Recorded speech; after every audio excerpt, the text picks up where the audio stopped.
Appendix A. Basic requisites.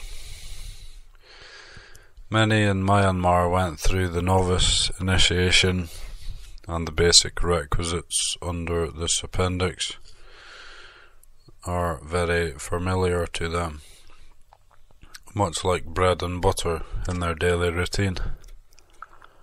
However, to a beginner yogi who has not been exposed to the monastic education, the basic requisites are much like Greek literature to them.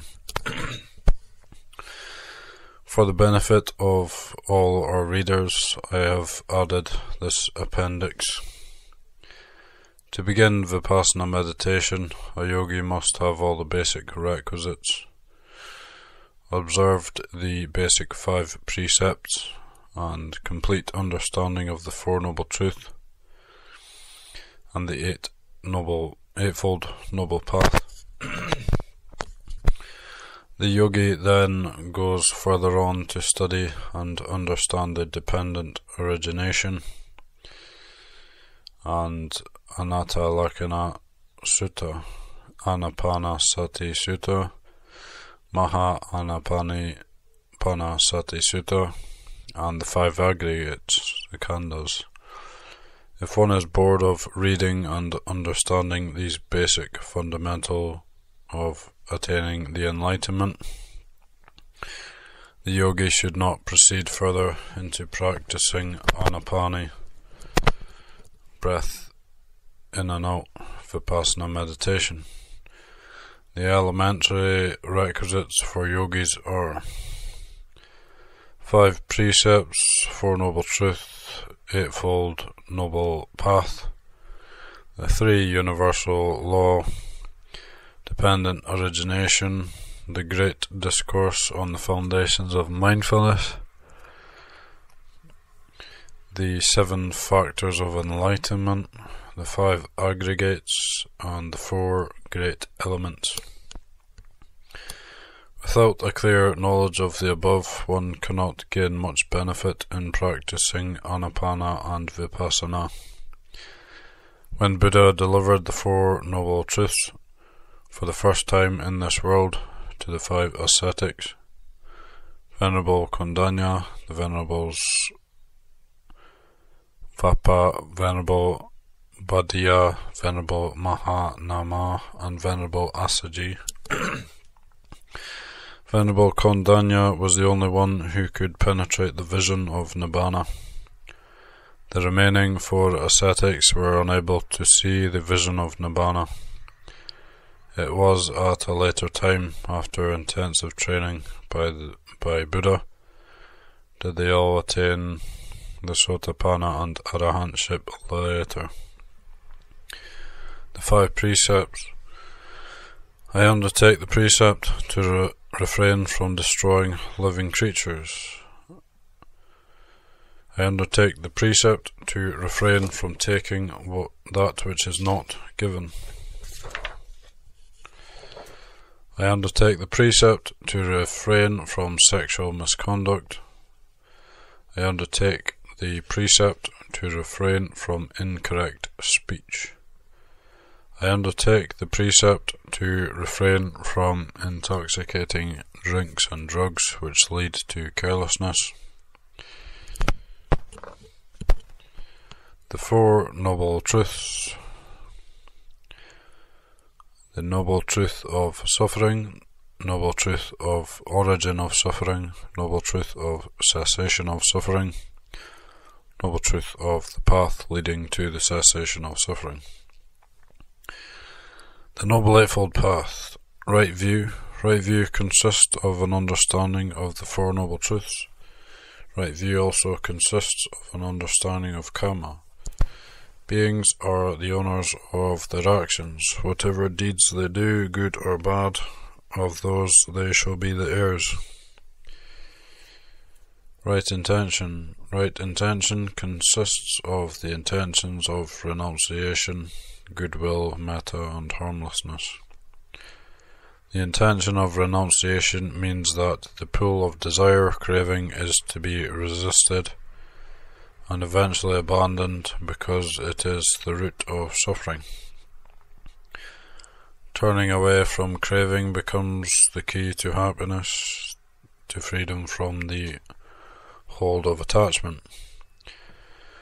The intention of good will metta involves the development of selfless love for other beings.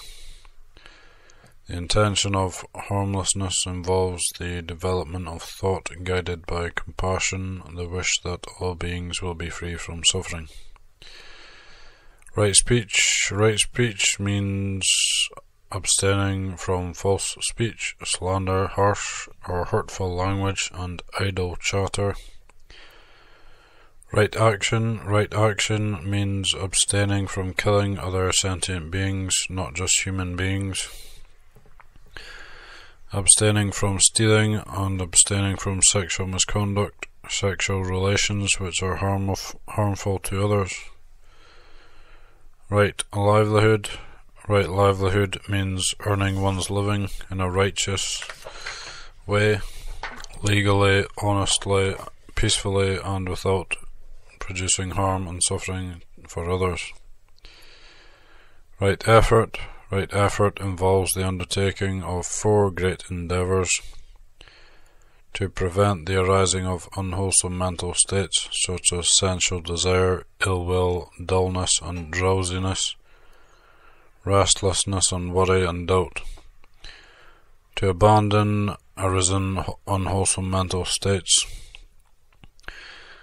To arouse wholesome mental states such as the 7 factors of enlightenment, mindfulness, investigation of phenomena, energy, rapture, tranquility, concentration and equanimity. To maintain arisen wholesome states, right mindfulness, the truth, the ultimate truth. The Dhamma is not something mysterious and remote, but the truth of our own existence. It has to be known by insight. What brings the field of experience into focus and makes it accessible to insight is mindfulness. Right mindfulness is cultivated through the practice of the 4 foundations of mindfulness. They are mindful of contemplation of the body, feelings, states of mind, and phenomena. Right concentration, one-pointedness of mind, makes the mind still and steady, opens vast vistas of bliss, serenity and power, and helps us to generate the insights unveiling the ultimate truth of things. It is developed through meditation on specific objects. The 3 universal law, Anatta Lakkhana Sutta, impermanence, anicca. The law of impermanence asserts that all phenomena are subject to constant change, to rise and fall, and no permanent states, either physical or animate, exists.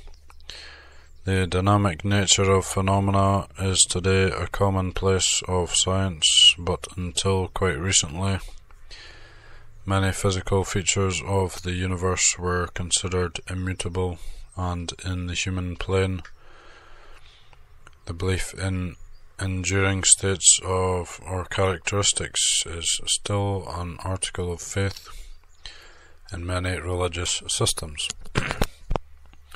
The law of anicca establishes impermanence as the basic universal law. Suffering dukkha. The law of dukkha states that all complexes of phenomena are in the final analysis unsatisfactory. It means that no compounded thing or state could be considered as a universal norm of goodness or beauty. It imparts the normative dimension to the consideration of objective reality, which is the hallmark of the Dhamma.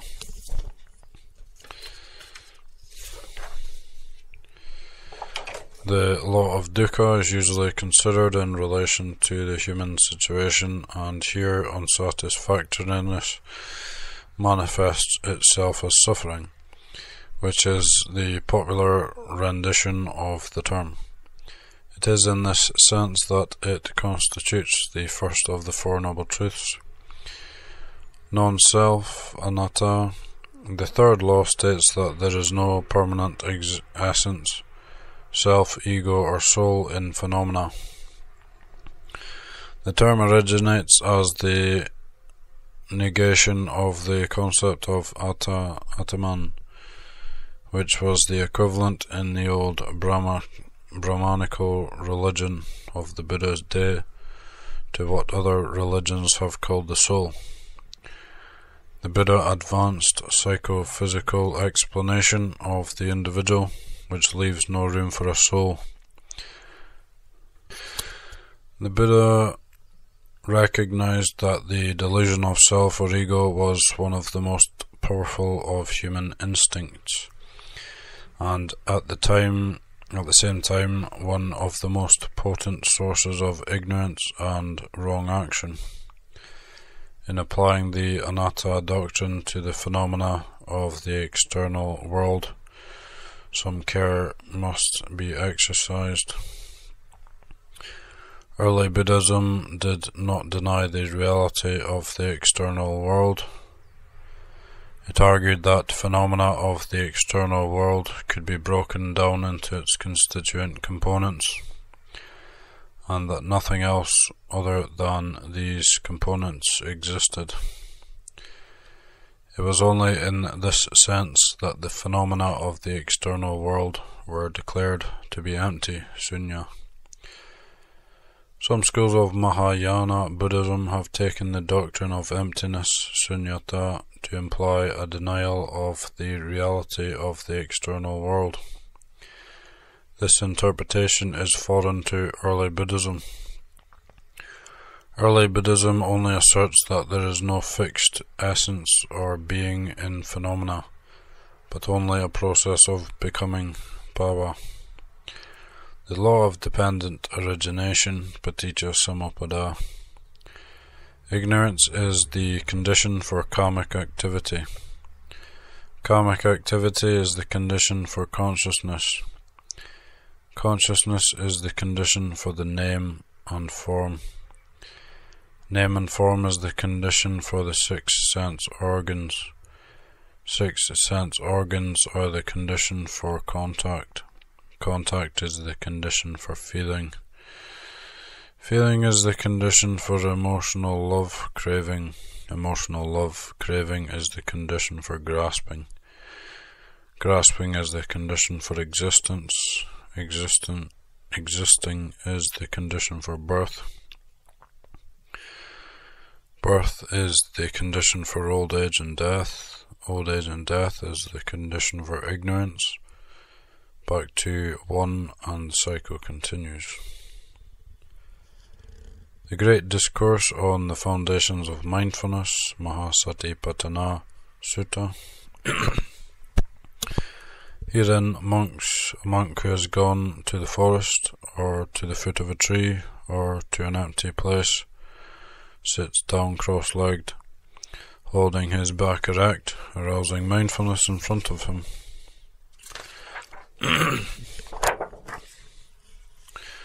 This means that any person belonging to the 4 types of individuals mentioned in this teaching, namely bhikkhu, monk, bhikkhuni, nun, upasaka, layman, or upasika, laywoman, desirous of practicing this meditation. If he breathes in a long breath, he should, with full awareness, comprehend this. If he breathes out a long breath, he should comprehend this with full awareness. If he breathes in a short breath, he should comprehend this with full awareness. If he breathes out a short breath, he should comprehend this with full awareness. The 8 steps to help practitioners in developing this meditation, the commentators and meditation masters have indicated 8 gradual steps in the practice. These 8 steps will first be enumerated and then they will be explained in the relation to the actual meditative process. The 8 steps are named: counting, following, contact, fixing, observing, turning away, purification, and retrospection. These 8 cover the whole course of meditative development up to the attainment of arahantship. Contact and fixing. These 2 aspects of the practice indicate the development of stronger concentration. When the mindfulness of breathing is maintained, the breathing becomes more and more subtle and tranquil. As a result, the body becomes calm and ceases to feel fatigued. Bodily pain and numbness disappear, and the body begins to feel an exhilarating comfort, as if it were being fanned with a cool, gentle breeze. Observing retrospection. A person who has reached jhana should not stop there, but should go on to develop insight meditation, vipassana. The stages of insight are called observing, salakana. When insight reaches its climax, the meditator attains the supramundane paths, starting with the stage of stream entry. Because these paths turn away the fetters that bind one to the cycle of birth and death, they are called turning away. The 7 stages of purification. The person who has taken up the practice begins by establishing himself in a fitting moral code. If he is a layman, he first establishes himself in the 5 precepts or the 10 precepts. If he is a bhikkhu, he begins his meditation while scrupulously maintaining the moral code prescribed for him. The unbroken observance of his retrospective moral code constitutes purification of morality, sila visuddhi. The 7 factors of enlightenment. Bojjhanga is the saying, Lord, pray, Lord. How far is the name applicable? Quoted a monk of the Buddha. They conduce to enlightenment, monk. That is why they are so called. Was the succinct reply of the Master. Further, says the Buddha, just as monks in a peaked house, all rafters whatsoever go together to the peak, slope to the peak, join in the peak, and of them all the peak is reckoned chief. Even so monks, the monk who cultivates and makes much of the 7 factors of enlightenment, slopes to nibbana, inclines to nibbana, tends to nibbana. The 7 factors are mindfulness, keen investigation of the Dhamma, energy, rapture and happiness, calm, concentration and equanimity, upekkha. The 5 aggregates, the khandhas of clinging. When we look at an individual, we are composed of 5 factors called 5 aggregates of clinging. This clinging is the desire to enjoy and to live, is the one that continuously keeps us in this cycle of birth and rebirths, samsara. We all yogis must understand the 5 aggregates. The 5 aggregates are our burden, but at the same time they provide us with the indispensable soil of wisdom. To bring suffering to an end, we have to turn our attention around and see into the nature of the aggregates. The Blessed One said, Now what, monks, are the 5 aggregates? Form, rupa, whatever form is past, future or present, internal or external, blatant or subtle, common or sublime, far or near, that is called the aggregate of form. Feeling, whatever feeling is past, future or present, internal or external, blatant or subtle, common or sublime, far or near, that is called the aggregate of feeling.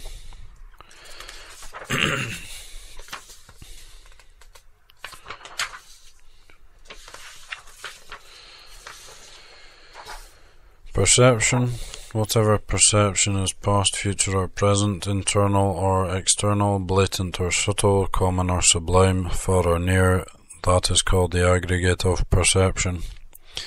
Mental fabrication, whatever mental fabrications are past, future or present, internal or external, blatant or subtle, common or sublime, far or near, those are called the aggregate of fabrication. Consciousness, whatever consciousness is past, future or present, internal or external, blatant or subtle, common or sublime, far or near, that is called the aggregate of consciousness. The element of existence, four kinds of element, dhatu. To get oneself established in the Dhamma, or to attain the light of Dhamma, Vavatana, it may properly be asked, what absolute minimum must one understand about materiality and mentality so as to attain this truth? The answer is, by understanding the four kinds of element, dhatu, namely, the element of extension, the element of cohesion, the element of heat, the element of motion.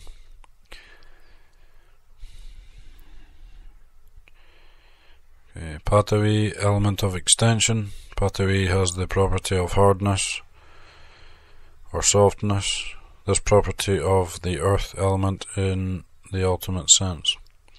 Apo, element of cohesion. Apo has the property of cohesion and liquidity. This property is the water element in the ultimate sense. Tejo, element of heat. Tejo has the property of heat and cold. This property is the fire element in the ultimate sense. Vayu, element of motion. Vayu has the property of support and motion. This property is the wind element in the ultimate sense. First, a yogi must have certain knowledge of the above requisites to follow the method of practicing Anapana to Vipassana.